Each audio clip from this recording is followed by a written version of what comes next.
so good about being right. And boy, when I tell you being right about Duke football has never been as sweet as it was Monday night. We'll talk about the upset for Clemson. Is Clemson's dynasty over? And we have a little shuffle of our power rankings. We'll talk about that here on today's show. You are Locked On ACC, your daily podcast on the Atlantic Coast Conference. Part of the Locked On Podcast Network, your team every day.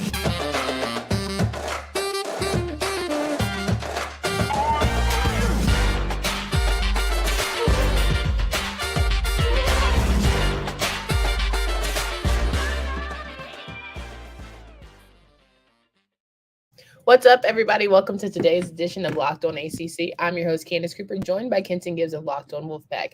Kenton, if you can give the folks a rundown, that would be so greatly appreciated where they can find us and do all the things. Absolutely. You can find us wherever you find your normal podcast in terms of Spotify, Apple Podcasts, Google Podcasts, anywhere you find and listen to your normal podcast, that's where you can find us. Folks, this is today's episode. We're going to be going over the upset of Duke, or the upset of Clemson, rather, by Duke, because that game seemed like a massive shifting in terms of the conference at large and what we're looking at as we say, you know, is the dynasty over and all that. Of course, we're going to look forward to that as well. But we really want to get into how this happened, why this happened, and is this an aberration more so than anything else in today's episode. 1,000%. Kenton, thank you so much for letting it play, because I think folks just didn't take us seriously. Well, maybe me. I'm taking it to heart because I was very much all in on Duke football, and yet somehow, some way. Well, now wait a minute. If any of you watch Locked On College Football Live, which you should, it's a great live show, 2 hours of this guy face. But anyway, I was the one who told Drake Toll to slow it down when he said he cut off his pinky toe with a rusty knife if Duke won this game. And I said, whoa, hold on, big fella. Slow it down. Now, Friday's going to be interesting for you guys. I don't want Drake limping in with 9 toes, but I told him on the show, this is not your father's Duke football team. This game will be closer than many people think, and Duke has a chance to win. And lo and behold, they won the football game. Now, was that because of my influence on you, or because you actually watched the X's and O's? No, I'm a bit of a knower of ball. I'm not sure if you're aware of this or not, but I knew that Clemson had a lot of question marks coming into this game. A lot of things that people presumed to be answered. People presumed to answer, hey, Kay Klubnik is going to step in and he's going to take this offense to a whole nother level from what they were before. And Garrett Riley's going to come in and he's got the last name Riley. You know, he's related to Lincoln. This thing is just going to be a whole different. I'm sorry to tell y'all this, but I had questions from the jump about what he would look like as an offensive coordinator, because at TCU, he led an offense that was coached by a head coach by the name of Sonny Dykes. Now, for those of you who don't know, Sonny Dykes will always spread the ball around. He will always get the ball into the end zone. TCU was just upset by Colorado. Can anybody tell me what TCU's biggest problem was in that game? I don't think it was scoring. They put up 42 points. So, you know, there's naturally there were a lot of questions there. And I told people before the game as well that Clemson normally has 2 dominant defensive linemen. This year, you just got Tyler Davis as the guy that everybody knows, and everybody's like, hey, he's a freak of nature. And so, you know, I did not pick Duke. I'm not going to lie and go that far. You like the linemen over there at Clemson more than just Tyler Davis. I think that they have potential. You were high on Barrett, right? I've said the linebackers, but that's not the defensive line. Okay. Yeah, I'm very high on their linebacking core, which the game showed they played some good ball for the most part. They really did. The defense wasn't the problem. In the average college football game in 2023, you're looking at about 32 to 33 points being scored by every offense. They held Duke under that. The problem is 7 points. The problem is Dabo being on the sideline telling his kicker the trajectory needs to go up and not straight. It needs to go. Dabo, it's too late if you tell him on game day. It's too late. RG3, a freshman, he had definitely some growing pains, some key misses with his kicks. Yes, that's special. Well, they were blocked. They were blocked. Okay, misses, blocks, whatever you want to call them. They didn't go through the upright. That's fair. That's fair. They did not. They did not. Right. But the biggest problem to me, and the person who probably is just sitting back, laughing, smiling, got to be DJ Uiagalelei, because boy, if I didn't see some nice little sharp quick throws, I didn't see no deep balls. I didn't see nothing, to where I was like, oh my gosh, I definitely see why they let DJ go. They've been waiting for the opportunity to give Cade this time to shine. And yes, he had flashes during the season last year, but it certainly wasn't anything to where I said you need to give Cade the job over DJ. It was maybe the simpleness of Clemson's offense that was stuttering. That was, what is it called? Stunting DJ. It was stunting DJ, potentially. Stunting DJ, because I think he had a pretty good game at Oregon State this past weekend. I'm just saying. He looked like he could do what he needed to do. Well, Oregon State wasn't playing Dwayne Carter. So, it's like, oh, I'm sorry. Okay. I hear you. Look, you know how I feel about Duke, so I ain't even trying to be like that. All I'm saying is, for somebody to tell me that DJ was the problem, the issue, and all the things. Sorry, someone just said that we were Ashford and Simpson live. I'm crying. I don't understand the reference. You never seen Ashford and Simpson, the singing group? You Google that, because that's showing your youth right there. But okay, all right. Google it right now. Please Google it right now. That'll be my homework assignment. I can't Google it right now. We're doing stuff. The image is crazy. Lord the Jesus. Image is crazy. Either way it goes, DJ should be very excited because he knows that he is on a great path forward, never looking back. Clemson, if I'm a Clemson fan, I'm scared. This might be the beginning of the end. You Googled it, didn't you? Yeah. Ashford and Simpson is crazy. That's crazy. Wow. Anywho. Let's get Johnny. Let's talk about Johnny's comment here. The shock to the league, and Clemson still has to play NC State, FSU, and Miami this season. It's not far-fetched that Clemson is definitely showing their true colors in terms of being vulnerable. I think we now see that Clemson is a very vulnerable team. Before, it was like, you always say, you got to beat the man to be the man. Yeah. Well, baby, the man got beat. And the man got no-mossed. He tapped out. Anybody who knows me know I will reference that no-moss quickly, because a lot of teams are front-runners. And when that thing gets ugly, they're ref, we tapping out. Call somebody else in. We're done. Get somebody else to do it.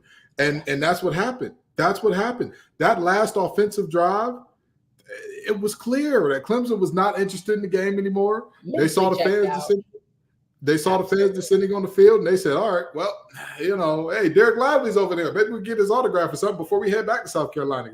Champs to cheeks is crazy, though. Champs to cheeks is insane. That is insane. But I also want to caution everybody about this. Everybody is enjoying this. Dabo's not a likable guy. We all know this. Yeah. But with that being said, I'm cautioning y'all. Oh. We set them up. Relax. You not understand that this is playing into the script. I'm telling all of the ACC. I'm telling all of the ACC. Relax. Don't get me wrong. Clemson has a lot of problems that look bad. They look bad.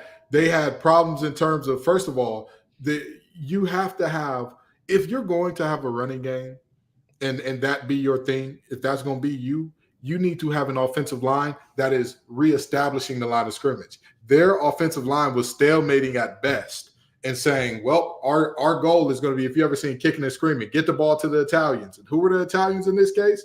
It was Maffa and Shipley. And they did their best. Yeah. Shipley with over 100 yards in all-purpose yards. But the reality is you have to be able to finish drives. And beyond being able to finish drives, if you're going to be that team that wants to run the ball, you've got to be physical. You've got to be committed to that. You've got to hit people in the mouth. And the worst part of all, Clemson is known for their amazing athletes on the perimeter. Their wide receivers those boys were in straitjackets.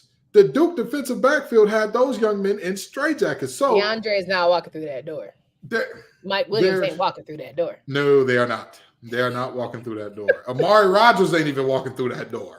Okay? I'll tell you, though, that the Williams kid, number 0, did look good. But everybody else in that receiving core, somebody's got to get open. Somebody's got to do something. Wait, Kenton. Here's the problem, right?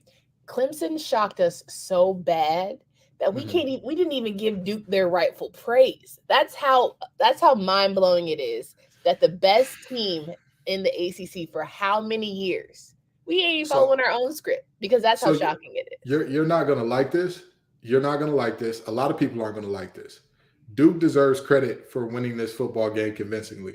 However, I truly understand why there is both panic and people running down the hill to talk about how bad Clemson was, because Duke did everything in their power to keep Clemson in the game. Oh, my God.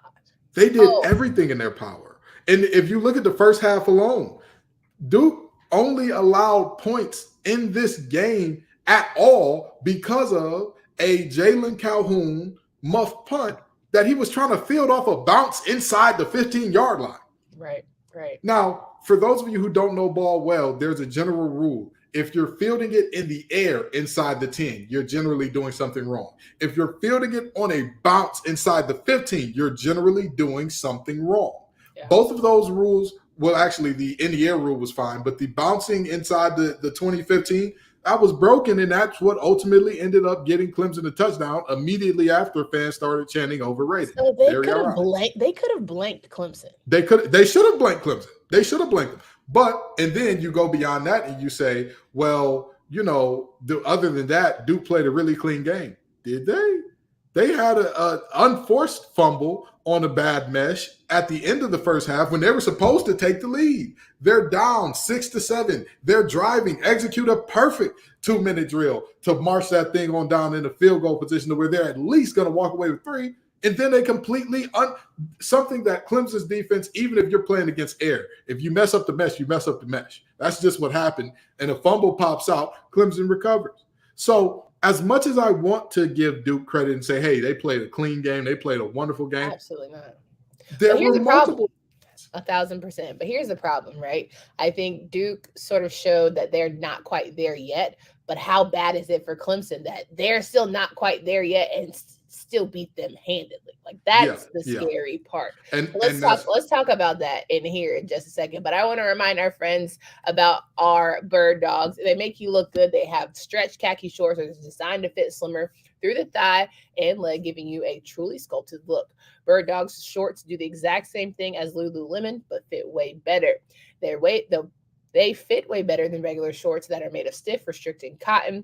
Birddogs are functional for any occasion, golf, day, evening out, pool, workout, lounging, whatever you desire. Go to birddogs.com/lockedoncollege or enter promo code lockedoncollege at checkout for a free Birddogs water bottle with your order. That's birddogs.com/lockedoncollege for a free water bottle at checkout. You won't want to take your Birddogs off, we promise you.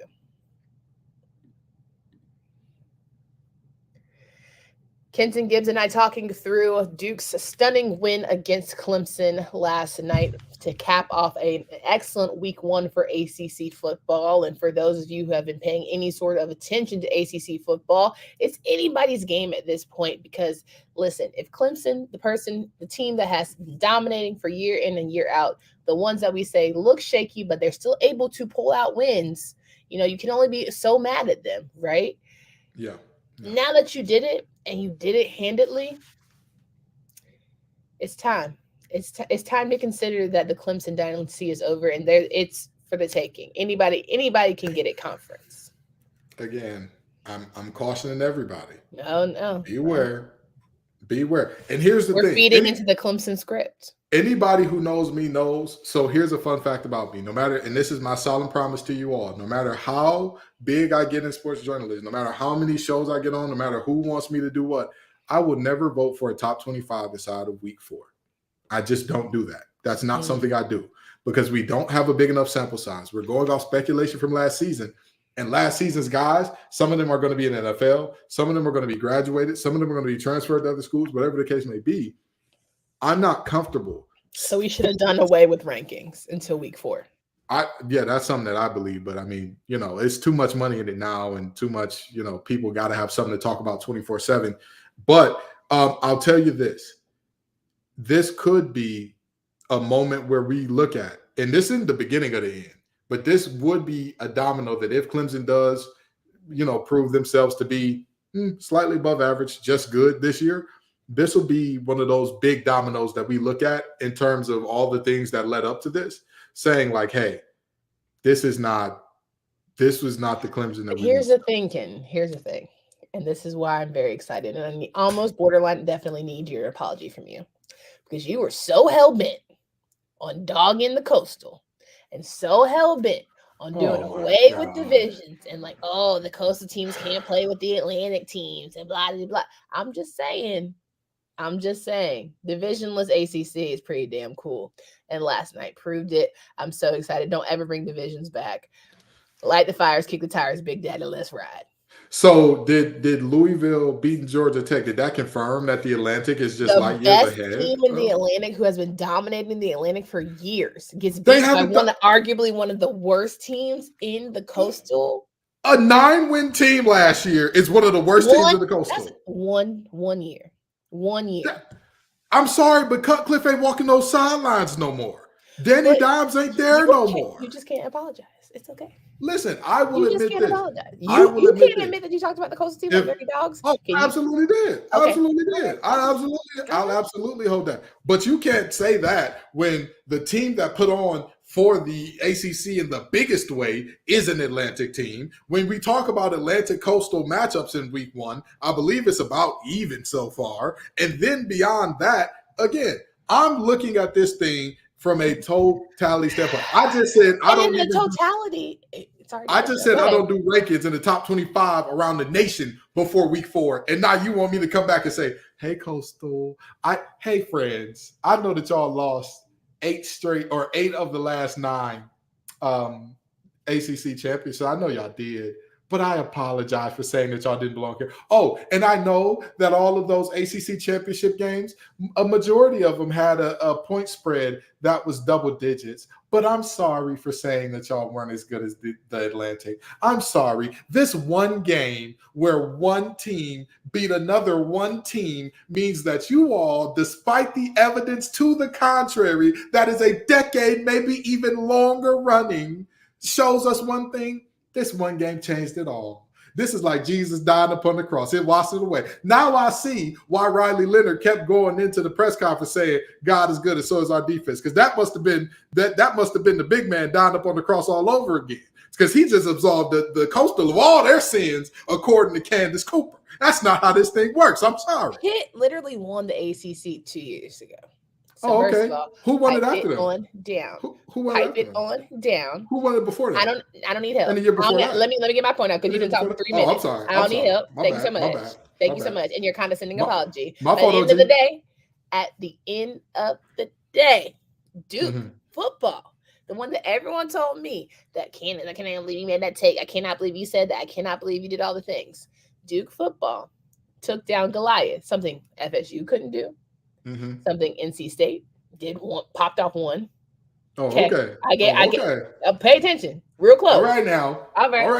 Okay, just make sure we're clear. Something in the past recent years, Louisville couldn't do.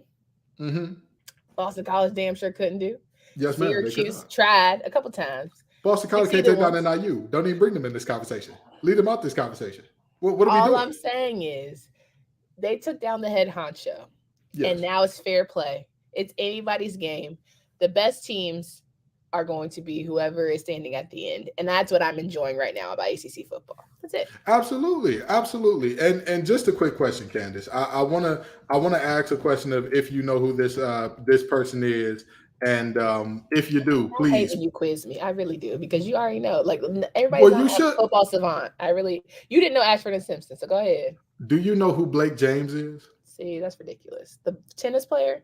No, Blake James is the athletic director at Boston College. He's going to be using LinkedIn Jobs. He's going to be posting on LinkedIn Jobs pretty soon here. Maybe you want everybody to be on LinkedIn. He's looking for a head coach. I'm trying to help our sponsors out. Okay, he's about to be on LinkedIn Jobs saying looking for a head coach, experience in winning, running the ball, beating Group of 5 teams, and UConn. That's what he's about to do, and you bringing Boston College into this. Well, what is that about? What is that about? Come on now. We're not sitting up here talking about, oh, well, that Virginia team got thrashed like no other. They were the only ACC team in week 1 to lose to an SEC team.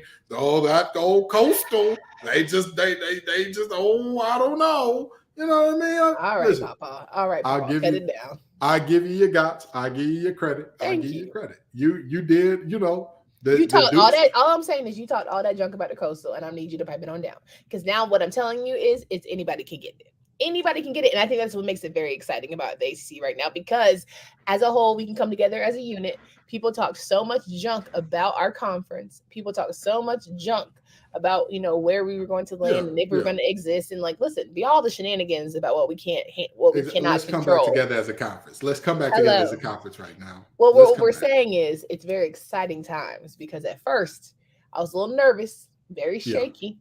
It was yeah. thought it was going to be Clemson and everybody else. Thought it was going to be Mhm. FSU and Clemson kind of battling it out. Then North Carolina decided they wanted to have a good defense. Duke Yeah, decided they want to do a little upset. Pitt decided, hey, we got a new quarterback. We're ready to go. yeah, yeah. Anybody can get it. I'll say this is week one, and I'm not just talking about Clemson Don't because get there you are multiple excited. teams. There are multiple teams that everybody's running down the hill to say, oh, they're terrible or they're good. There were people talking about, oh, Georgia Tech is just what we thought they were, and I'm like, what? We've seen Georgia Tech at their worst, baby. This ain't it. This ain't that. Did they piss down their leg in that second half? Absolutely. This is not Georgia Tech at their worst. This is not it. We've seen people already crowned in Louisville. We've seen people saying, oh, NC State's going to be terrible. They're the worst team in the triangle by a mile. Da, da, da, da, da. Sure. You go ahead, drop all your takes now. Throw all your stones now. But I want to remind y'all of something. Last year, week one, there were a lot of bad takes. Texas was back last year, week one. Last year, week one, Anthony Richardson was going to win the Heisman. Last year, week one, there were lots of things going on. Utah was the worst thing smoking. Ain't no way they go back to the Pac-12 championship and let alone win it. Utah win it. And what happened? All of a sudden, they end up back there and winning. That's very much fair. I'll give you that. But all I know is at the end of the day, we're excited that there's positives towards ACC football. Now, get ready for the NFL season with incredible offers from FanDuel, America's #1 sportsbook. Right now, new customers can bet $5 and get $200 in bonus bets guaranteed. Plus, all customers who bet $5 will get $100 off NFL Sunday ticket from YouTube and YouTube TV. Now is the best time to join FanDuel. The app is easy to use, and you can bet on everything from spreads to player props and more. So visit FanDuel.com/LockedOnCollege and kick off the NFL season with an offer you won't want to miss. And FanDuel is the official partner of the NFL.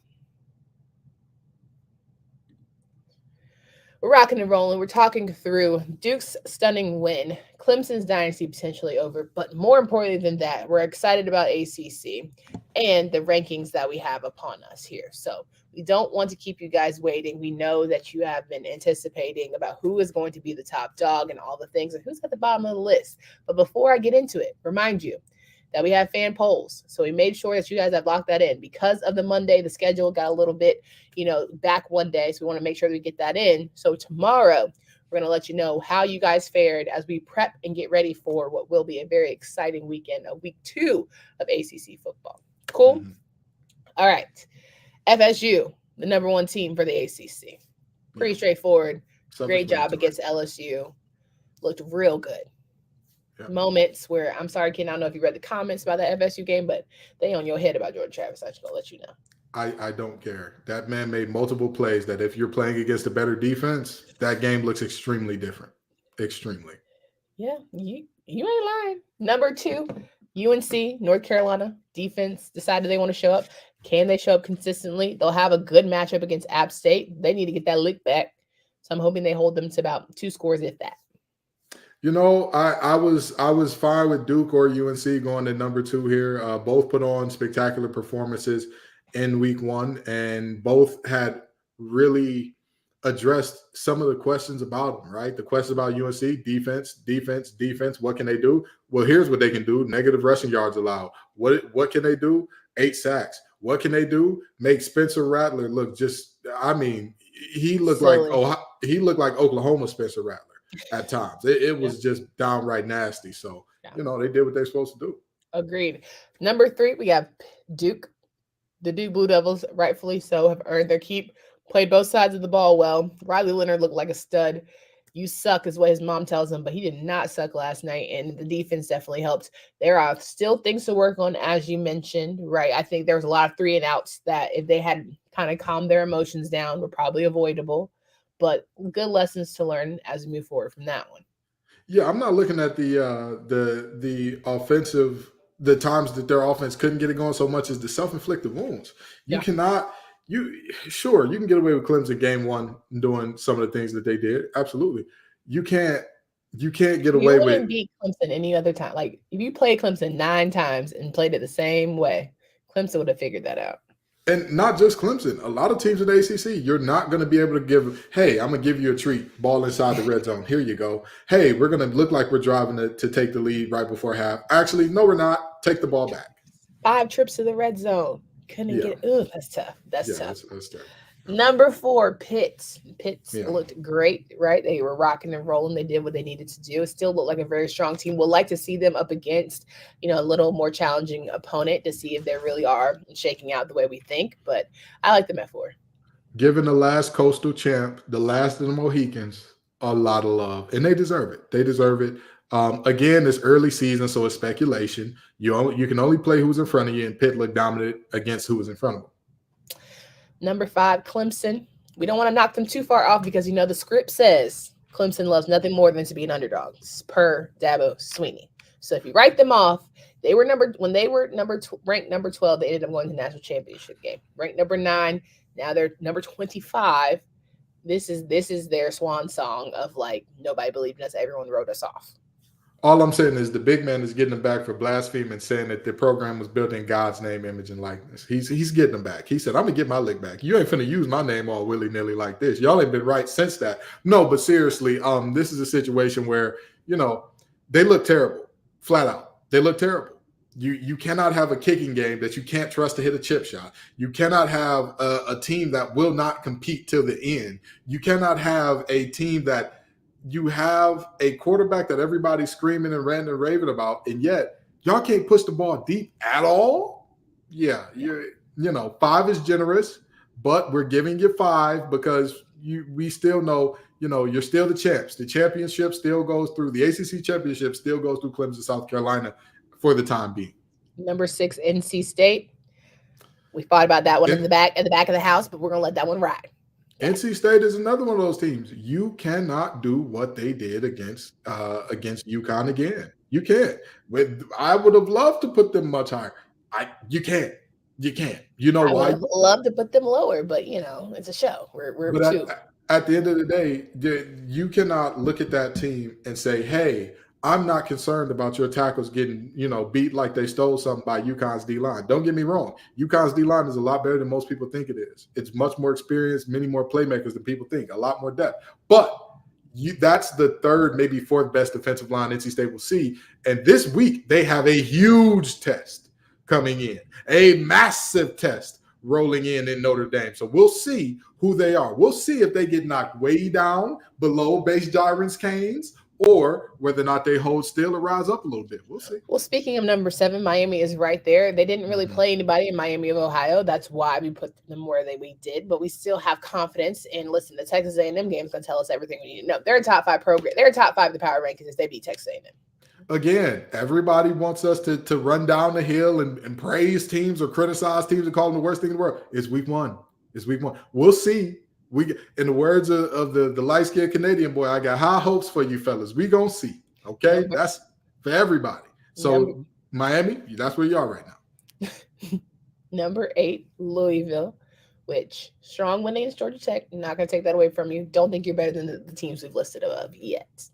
Yeah, I'd agree to that.